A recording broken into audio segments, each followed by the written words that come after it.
More now on our week-long series on marriage. As the U.S. Senate debates the issue of same-sex marriage, divorce is still on the rise. If marriage is one of the foundations of our society, why are there so many divorces? Well, let's talk about that this morning with our next guest, Susan Allan, founder of the Divorce Forum, and Raul Felder, celebrity divorce attorney. Good morning to you both. Morning, Raul, you wouldn't be here and you wouldn't be so well known if so many people didn't get divorced. Why do so many people get divorced? First of all, thank God it pays the bills. One reason we live longer, we could have multiple marriages and still be effective in the marriage. And we have enough capitalism with success, and you have enough money to support multiple wives sometimes. We live in a society where people are very selfish.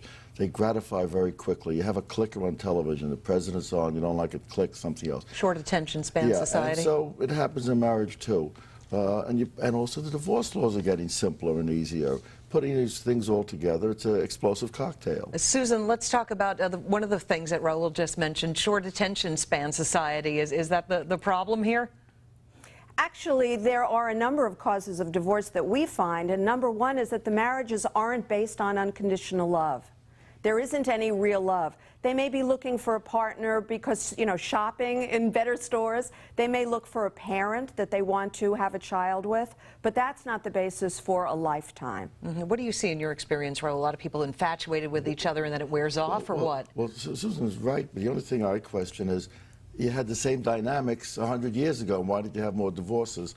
I think it's more of the things I suggested, that the law makes it easier. It's more acceptable to be divorced. We had a divorced president of the United States, very popular president. So we're seeing more and more, and you will see more and more divorces as time goes by. Yeah, Susan, what do you do if your marriage is in trouble and you're on the fence about it? Do you stick it out like maybe your parents did, or do you just go ahead and get the divorce? When do you know that it's time for a divorce? The how to avoid divorce training that I do is the most successful. It's more successful because there are people who are desperate to avoid litigation. They're desperate to avoid losing the family unit. And so unless there are what we call a terrorist marriage, in which there are allegations of spousal or sexual abuse, unless there is some sort of violence, whether it's verbal violence or physical violence, or unless there, as I said before, there wasn't any love to begin with and it was a marriage of convenience, we can teach people how to communicate with each other. And they keep their marriage together, Susan? Yes. Yes. Are they happy when they do it?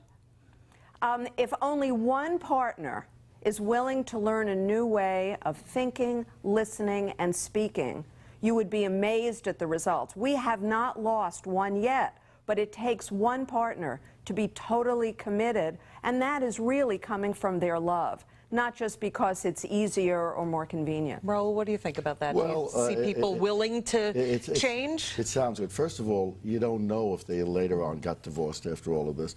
I don't think you could change people. I think unless you're Christ or you go through enormous psychoanalysis, people don't change. People are people. And they'll get divorced, and there's nothing you're going to be able to do about it.